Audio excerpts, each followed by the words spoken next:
Bien, vamos a ver ahora la interpretación de los espectros infrarrojos. Entonces, vamos a ver por un lado las bandas características de las diferentes familias de compuestos orgánicos y por otro lado vamos a ver cómo se interpretan los espectros infrarrojos. Antes de continuar, deseo recalcar el hecho, muchachos, de que no se interpretan todas las bandas del espectro infrarrojo, no es necesario, sino las bandas más significativas o características, ¿ok? Y vamos a reconocer los diferentes grupos funcionales o las diferentes familias de compuestos orgánicos por la pinta del espectro. Van a ver ustedes que después de ver esta gran colección, ¿verdad? Que vamos a comenzar con este video, y creo que me va a tomar uno o dos más, ustedes ya van a tener muy claro, ¿verdad? A dónde aparecen bandas que son muy particulares de ciertos grupos funcionales. Bueno, vamos a empezar con los espectros de los hidrocarburos. Ok, entonces, ¿dónde aparecen las bandas? Ya sabemos, las bandas van a aparecer, muchachos, en diferentes regiones, dependiendo de la fuerza de los enlaces. ¿Ok?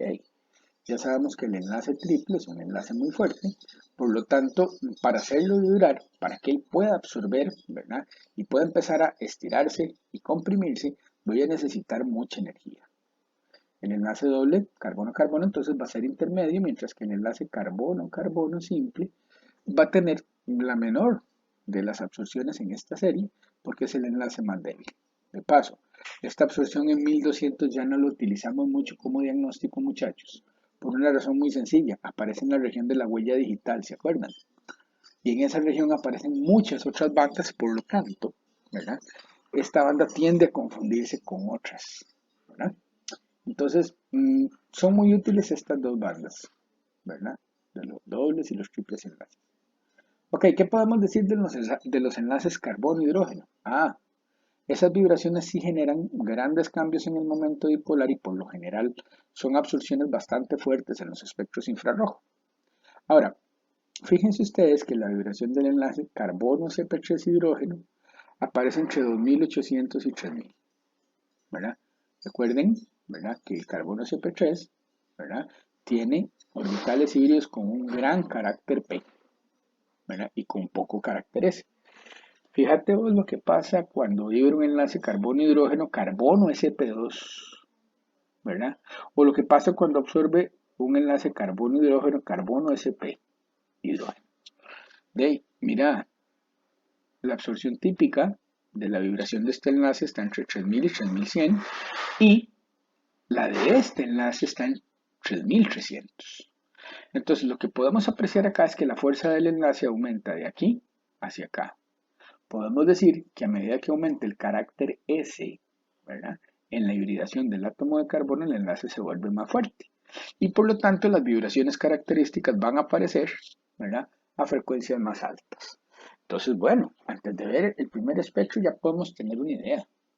Bueno, si yo quiero saber si una molécula es un alcano, bueno, ¿cuáles son las vibraciones más características de un alcano? Esta de 1200 que no la vemos mucho, pero va a tener unas absorciones fuertes entre 2800 y 3000. En cambio, en un alqueno vamos a ver bandas.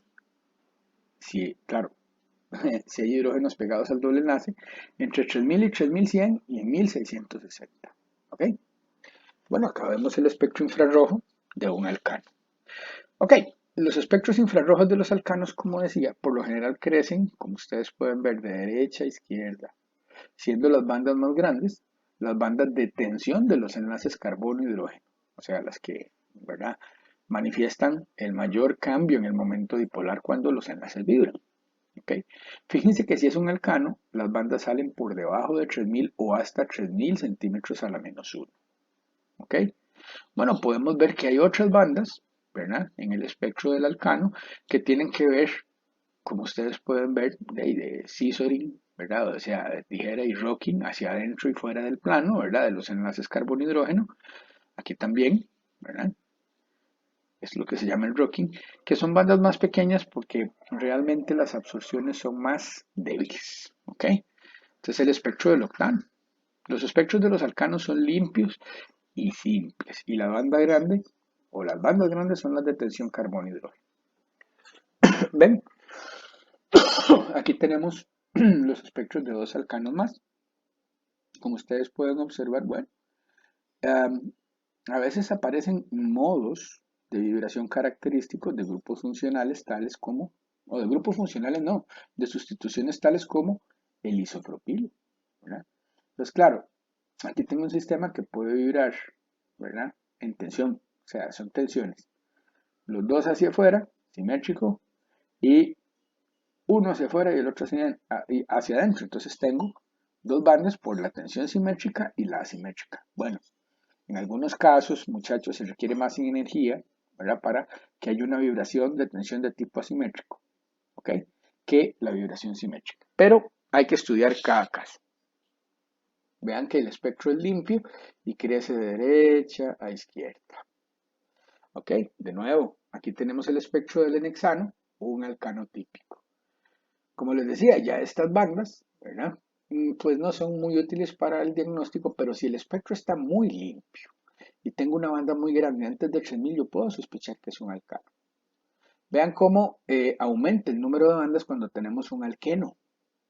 Ok, va a aparecer, en este caso tenemos hidrógenos pegados a los carbonos sp2 y por lo tanto tenemos bandas por encima de 3000 en 3080 que se refieren a la tensión del carbono sp2 hidrógeno.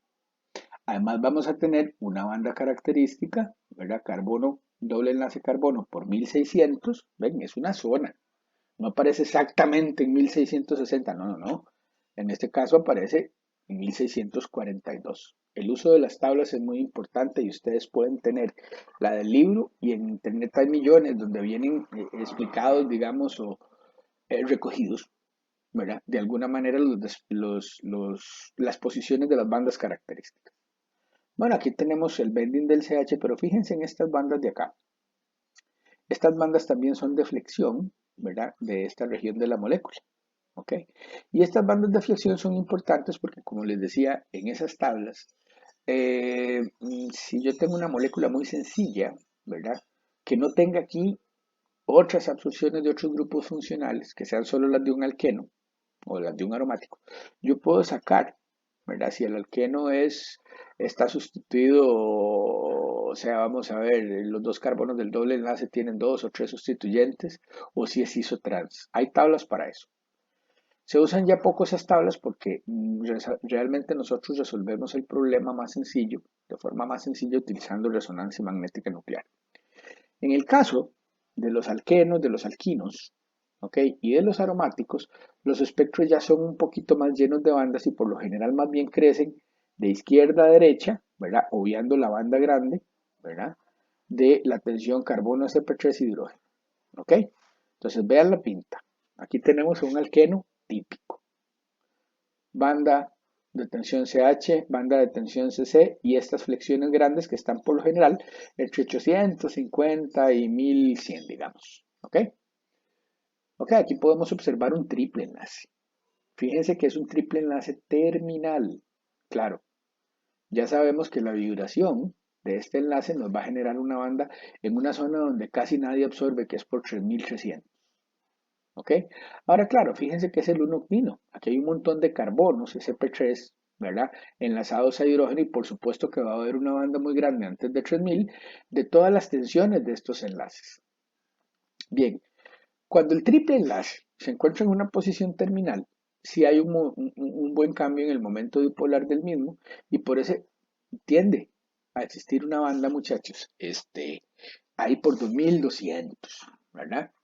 En esa región. Ahora, ¿qué es lo que pasa cuando nosotros tenemos un triple enlace interno metido en una cadena? Que tenemos una vibración no activa del mismo y no aparece banda. ¿Ok? En este caso, ¿verdad? La vibración del triple enlace no absorbe. O absorbe una cantidad tan pequeña que no tenemos una banda. Claro, el infrarrojo no me sirve para saber si tengo un triple enlace interno, es difícil. Realmente, para eso necesitamos otras técnicas espectroscópicas. Fíjense que este espectro, ¿verdad? Así como se ve, pues es un poco característico más bien de las partes del alcano, aunque está un poquito más lleno por acá, ¿verdad? Pues entonces sería muy difícil decir, bueno, esto tiene un triple enlace. Bien, ok, este ejercicio es sencillo, ¿verdad? Dice que nosotros observemos esos tres espectros y que digamos, ¿verdad? A qué tipo de compuestos pertenecen. De nuevo, para eso sirve el infrarrojo. Yo veo la pinta del espectro, chiquillos, en primer lugar, ¿verdad? Y puedo decir qué grupos funcionales tengo. A menos que tenga, y lo vuelvo a repetir, el espectro de una muestra pura que yo pueda comparar con el de mi muestra incógnita, yo no puedo saber exactamente, ¿verdad?, cuál es el compuesto. Vamos a ver este primero. Bueno, pueden ser de alcanos, dice aquí. Vamos a ver. Alquenos, alquinos. Vamos a ver. Bueno, en este caso en particular tengo bandas por encima de 3000 y tengo una banda por 1600. Y ojo, tengo las flexiones que son muy grandes. Ah, la pinta de esto es de un alqueno. Entonces, claro, A, ¿verdad? Sería el espectro de un alqueno. ¿Cuál? No sé, muchachos. El espectro del centro, o sea, el B, ¿verdad? Tiene bandas de tensión antes de 3000 y es un espectro muy limpio que crece de derecha a izquierda. La pinta es de un alcano. Sí, claro. Este es el espectro de un alcano, cualquiera que él sea. ¿Ok? Mientras que acá, si ustedes se fijan, tenemos un pico grandotote, ¿verdad? Por encima de 3200 por 3300. Ah, eso tiene que ser que tiene, esta molécula tiene un alquino terminal. ¿Ok? Bueno, veremos posteriormente que esta zona, que se llama zona de sobretonos, en la que se generan, digamos, como parte, como un reflejo, digamos, como parte de la absorción de bandas que están en otra región del espectro. Por ejemplo, los sobretonos aparecen por lo general al doble de la longitud de onda que absorben, digamos, las bandas principales. O sea, esto está por 1800. Entonces, estas bandas, o sea, cuando se excita este modo vibracional, aparecen los sobretonos. Resulta que estos sobretonos, muchachos, son muy característicos de las especies aromáticas.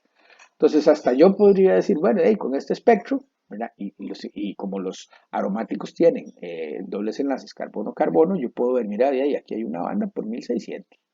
Bueno, podría ser que esto fuera un carbono triple enlace carbono terminal, porque aquí hay un piquito por 2200, aunque sea pequeño, y que fuera aromático. Es todo lo que puedo decir. ¿Ok?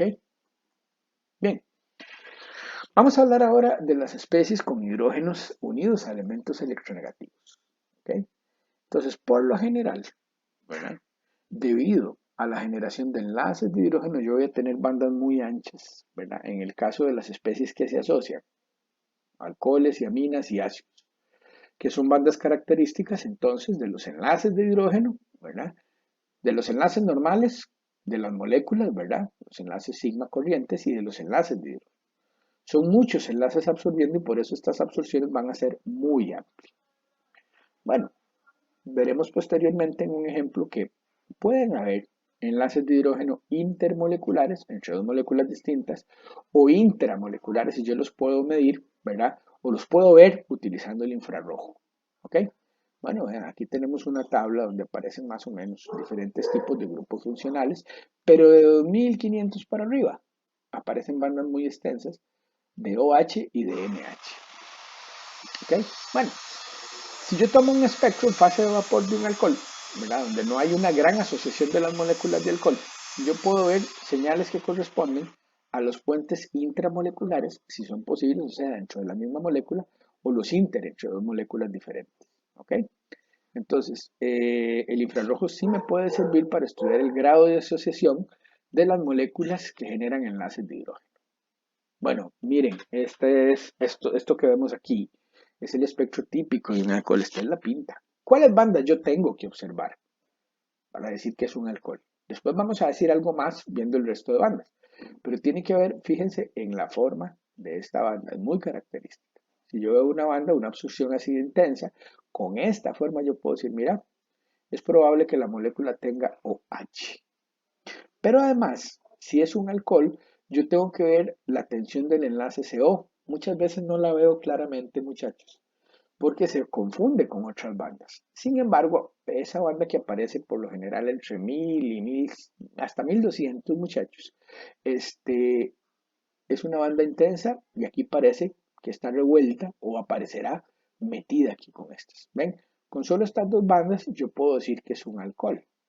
Ahora, si yo veo el resto de cosas que hay en este espectro, yo veo, mira, antes de 3000 hay un montón de picos y el resto del espectro es bastante limpio.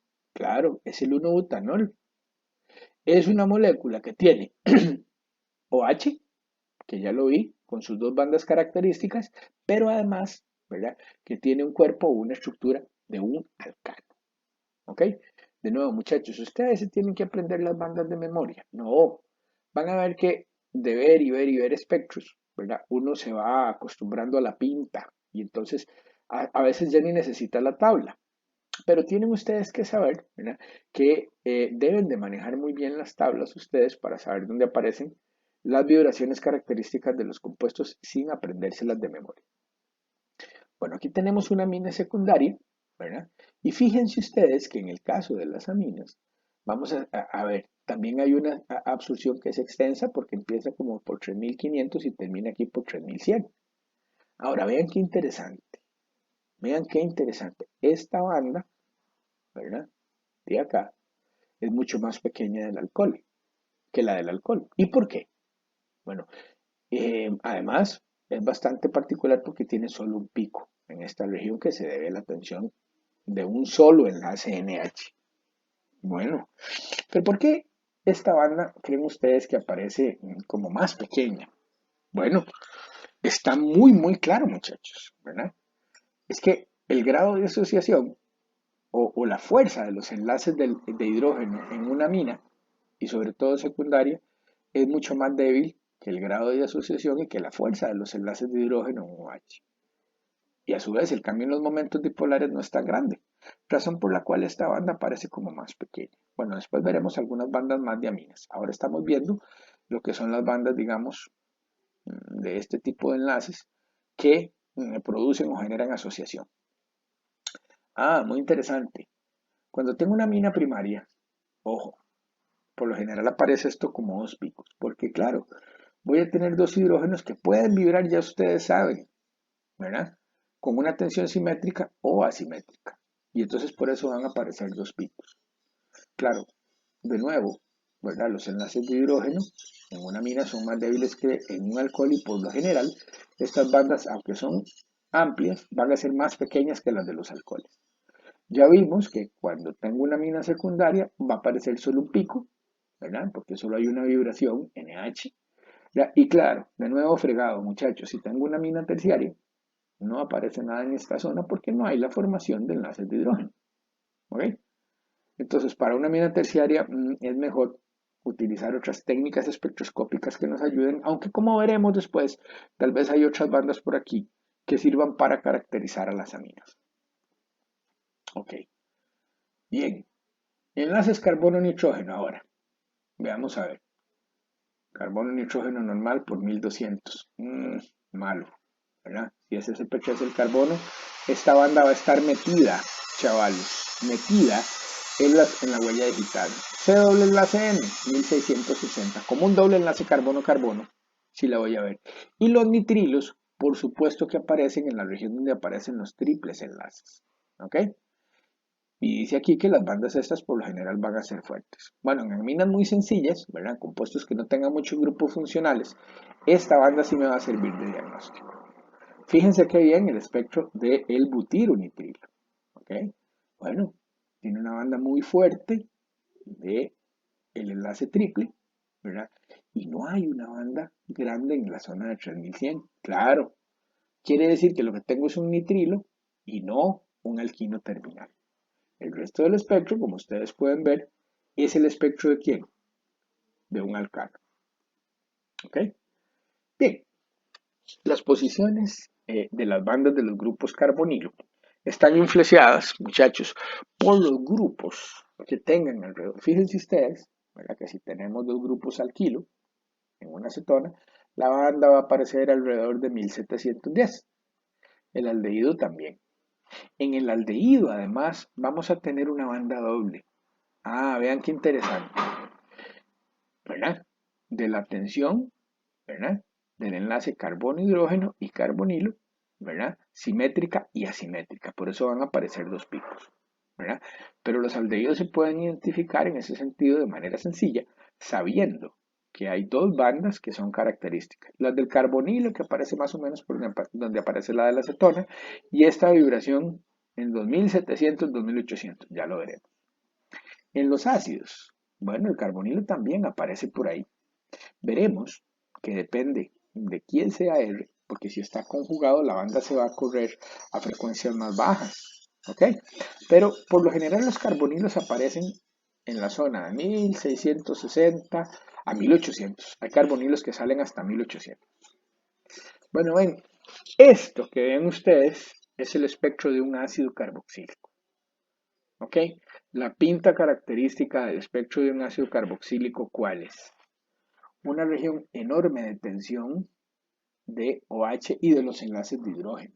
Las moléculas de los ácidos se asocian con mucha fuerza, muchachos. ¿Okay? Forman puentes de hidrógeno fuertes. Y eso lo ve el infrarrojo. ¿Ves? Aquí tenemos el espectro del ácido hexanoico. O sea que va a ser las bandas del ácido más las del alcano. 3000, si estas tensiones de aquí son CH, carbono CP3 hidrógeno. Fíjense que en un ácido aparece esta banda muy intensa y vean la forma que tienen, muy diferente que la de un alcohol. Es todavía más intensa, todavía más grande la base. ¿Ok?